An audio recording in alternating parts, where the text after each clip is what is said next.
রোজকার একরকম একঘেয়েমি কাজ থেকে একটু অন্যরকম কিছু কাজ করতে পারলে মাঝে মাঝে কাজ করার এনার্জিটাও বাড়ে আর মনটাও ভালো থাকে। আজকের কাজটা সেরকমই একটা।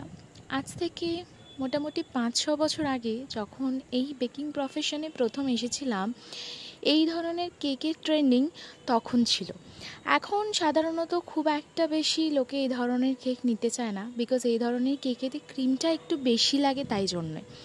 আর এখন তো আমরা সবাই অল্প বিস্তর একটু হেলথ কনসিয়াস কি না, তাই এখন সবাই একটু খাবো কিন্তু একটু হেলদি ওয়েতে খাবো। তো যাই হোক, এবার আসি আজকের এই কেকের কথায়। ইনসাইড ছিল ম্যাঙ্গো ফ্লেভার আর টোটাল 3 রকমের কালারের ফ্লাওয়ার দিয়ে পুরো কেকটা ডিজাইন করেছিলাম।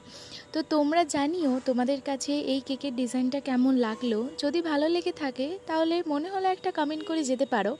আর যদি ভালো লেগে থাকে তাহলে প্লিজ একটু চ্যানেলটাকে সাবস্ক্রাইব করে আমাকে সাপোর্ট করো। আসি তাহলে।